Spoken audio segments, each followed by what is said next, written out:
السلام عليكم ورحمة الله وبركاته. شحوالكم إن شاء الله يا رب تكونوا بالخير وصحة وعافية. مرحبا بكم في قناة فن الطبخ والحلويات مع منيرة. اليوم إن شاء الله جيتكم فكرة جديدة وفيديو جديد باش نعمل كريم دو بيغ. نستحق المكونات والمقادير. عندي هوني 400 جرام زبدة بحرارة المطبخ، بايفين كاملين، 250 جرام سكر، كذلك 200 جرام ماء. ونبداو على بركة الله.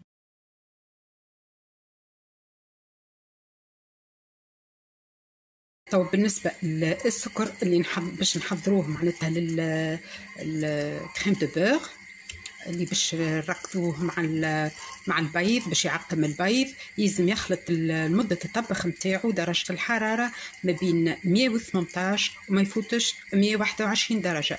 بطبيعة الحال اللي ما عندوش ترمومتر كي راه يبدا يعمل ياسر هكا دي بتي بول ما يلزموش يتكرمل، يهز شويه هكا ويحط في الماء البارد، يهز بمغيرفه ويحط في الماء البارد.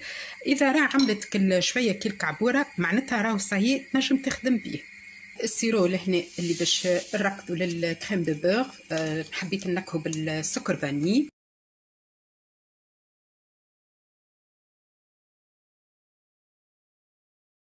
درجة الحرارة 116 صايي في 17 18. شوفوا لهنا حتى كيفاش عمل الفقاقيع، اغزر كيفاش ولا خاطر السكر، ريتو كيفاش هكا اهو باش تعرفوا به. صايي توا وصلت 120 باش نطفي عليه ونبعدو على الغاز، على خاطر اذا باش نخليه في السخانه باش يزيد يطيب، باش يزيد تطلع درجه الحراره نتاعو، القوام نتاعو خاطر شويه. توا باش نخليوه شويه يهدم السخانه ونبداو ديريكت نركضوا البيض. السكر هذايا عملته في الماء، شو كيفاش ولا كعبوره. هذه معناتها طريقه اخرى باش تعرف اللي هو حضر ولا لا. البيضين نتاعنا باش نحطوهم يتركضوا، نركضوا البيض وفي نفس الوقت نصبوا السكر، نصبوه خيط يعني واحدة واحدة بشوية بشوية.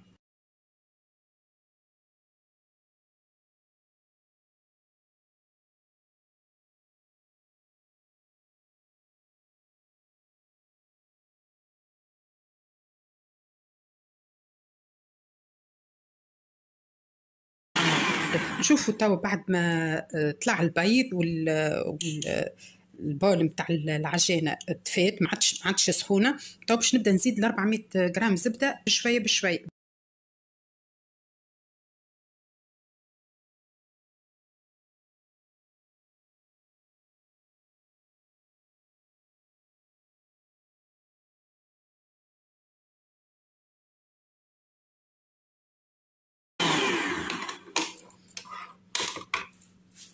انا هوني باش نزيد شويه روح الفاني، حاجه قليله بالكل، حاجه قليله قليله بالكل. ديما راهو روح الفاني نحطوا حاجه قليله بالكل بخصوص تبدا كميه صغيره، ما كانش تعطي المروريه.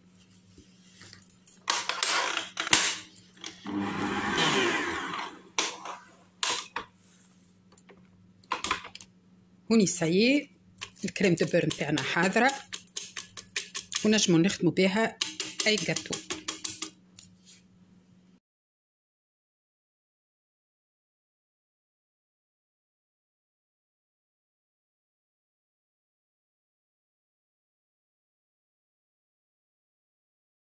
كريم دو بير نتاعنا حاضره، انا عملت لها البارفان تاع الروح الفاني. وبطبيعه الحال الاختيار ليكم، اللي يحب يعمل قهوه سريعه الذوبان والا شوكولاته والا بعجينه اي فاكهه، بفريوه ولا فستق، هذه الاختيار لكم انتوما.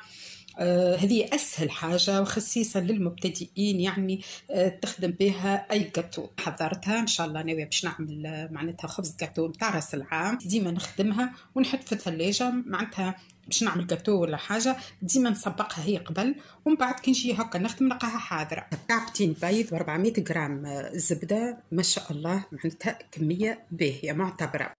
باهي وهوني باش نعطيكم بطبيعة الحال نصيحة في صورة ما إذا السكر اللي طيبناه هذاك السيرو اللي باش نركضوا به نطلعوا به العظم وميم طون نعقموا به العظم باش البيض هذاك كي معناتها باش تولي كريم دو بوغ باش تصبرنا. علاش تصبر هي بك التعقيم هذاك بالسيرو اللي طيبناه في صورة ما إذا السكر تكرمل لكم، يعني طاب برشا برشا ولا مكرمل ابيض. خاطر انا صارت لي لهنا بطبيعه الحال ما نلوحوش حاجتنا. اش نعملوا؟ نرجعوه فوق الغاز، نحطوه على الكانون الصغير، النار يعني فدو نار لينة على الاخر باش بشويه بشويه يشم السخانه، وتحط عليه انت والكميه بالطبيعه اللي عندك معناتها باش تستعملها.